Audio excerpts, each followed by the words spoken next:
caught red-handed doing Soros's dirty work with real neo-Nazis. Senator John McCain has become one of the most vocal detractors of President Trump from within their shared Republican Party. Most recently, McCain criticized the president's assertions that the Charlottesville, Virginia violence was the result of misdeeds by both sides. Despite McCain's defense of groups opposed to Nazis, a report from 2013 by Business Insider reveals that the Arizona senator traveled to Ukraine to support the Svoboda Party and its leader, both of which have been accused of anti-Semitism and neo-Nazism. McCain was photographed beside Svoboda Party leader Ole Tyahnybok, a controversial figure who has gained media attention for remarks perceived as anti-Semitic.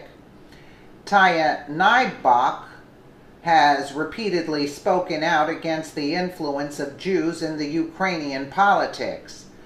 The Svoboda Party was originally founded in 1995 and was then known as the Social National Party of Ukraine.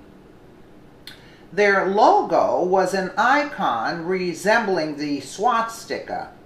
It has since changed its name to the All-Ukrainian Union. Svoboda, the word Svoboda means freedom.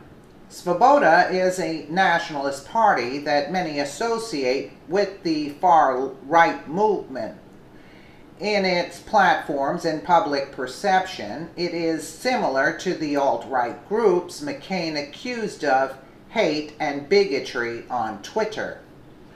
John McCain's tweet: "There's no moral equivalency between racists and Americans standing up to defy hate and bigotry. The President of the United States should say so." Nevertheless, the decades-long member of the U.S. Senate demonstrated a close relationship with Svoboda when he went to Ukraine to make a speech in the party's favor.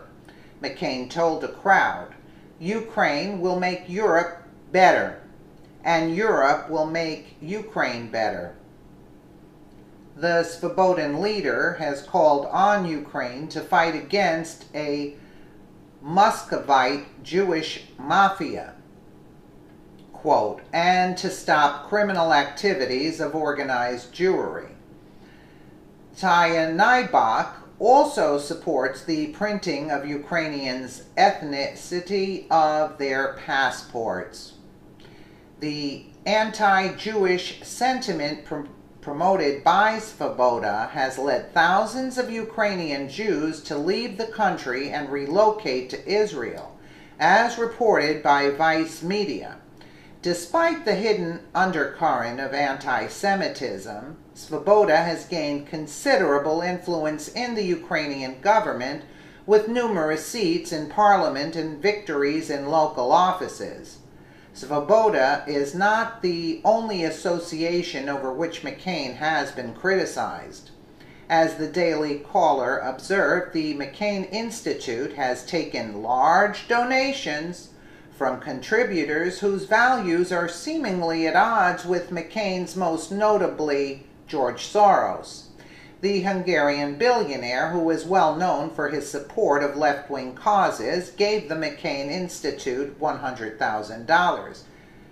Other significant donations include $1 million from Saudi Arabia, $100,000 from a Moroccan company accused of exploitation, and $100,000 from Teneo, a firm with ties to Bill Clinton. Craig Holman, a government affairs lobbyist, calls the activities of the McCain Institute a real conflict of interest and has compared it to the Clinton Foundation.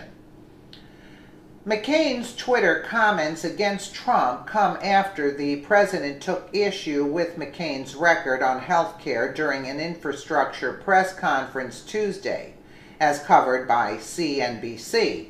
Trump also used the press conference as an opportunity to answer questions related to the Charlottesville tragedy.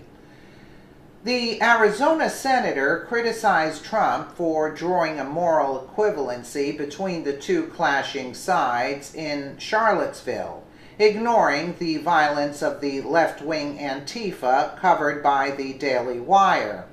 McCain's comments are in stark contrast to his support of one of the most notorious anti-Semitic political parties in the Ukraine and Europe. So, there you have it, folks. McCain is taking large contributions from these people that represent anti-Semitism. He is calling out the right, which is about 80% of the American population. So, this is to show that McCain is finished. And he will be finished, so will the Democratic Party. And as soon as Trump puts a stop to this, call out the military if need be in these protests. Once somebody gets out of hand, let the military, if the police, because these mayors are Democrats and they're telling the police to stand down so their hands are tied. Do you see where I'm going? Call in the military. Trump has the authority to do that. You hear of protests taking place. Why should these people be getting away with destroying our country? It's beyond belief at this point. McCain is a traitor. He always has been a traitor. So is Hillary Clinton. And there you have it in a nutshell. Something has to be, drastic measures have to be taken. You can protest peacefully. Either side has the freedom of speech in this country, which they are trying to destroy. So McCain shows that he is a traitor, and he is finished, and he will be finished, just like Hillary Clinton. And they can have all the George Soros-backed funding, which, for example, $100,000, that's actually chump change for George Soros. So this guy is also a sellout for chump change. He could have gotten a lot more from Soros. This guy is a total disgrace to the American America. Absolutely. Total disgrace. Let me know what you guys